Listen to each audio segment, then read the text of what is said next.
В этом году исполняется 155 лет приключенческому роману французского писателя Жюля Верна «Дети капитана Гранта». Роман вышел в 1868 году и имел огромный успех. Тираж быстро разошелся, и в последующие годы книга неоднократно переиздавалась.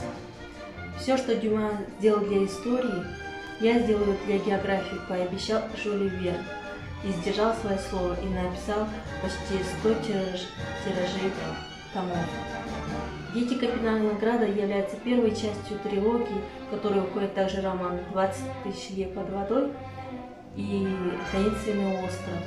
Причем первые два романа не имели такой успех, как этот роман «20-летний капитан». Их сюжеты потом соединятся воедино в одну большую третью книгу.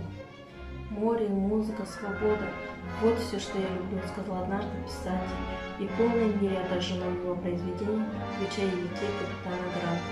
Паровая яхта «Тунган», которая принадлежит лорду Эдуарду Гленарвану, находится в водах Шотландии.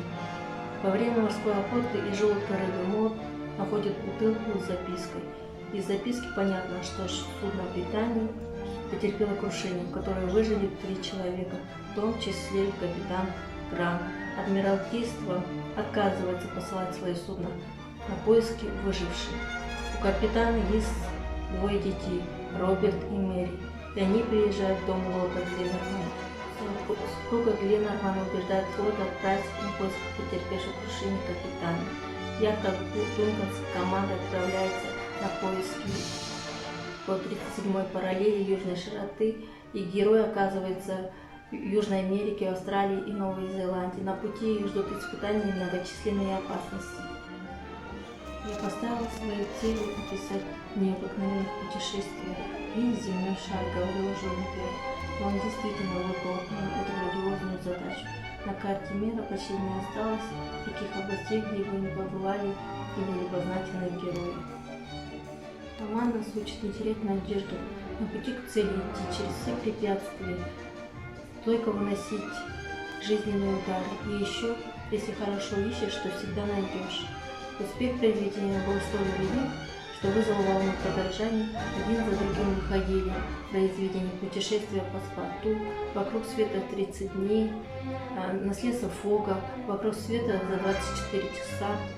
Кроме всего прочего, роман стал основой для целой индустрии по производству и продаже различных товаров, в том числе открыток, тарелок, кубиков, лото, головоломок, статуэток, пластин для волшебных фонарей, игрушечных театров и многое другое.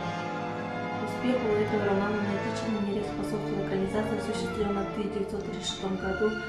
Всего роман был экранизирован более 6 раз. В 1986 году экранизация советско-болгарского 7-серийного телефильма режиссера Станислава Говорухина «В поисках капитана Гранта». В конечном итоге все совершилось благополучно.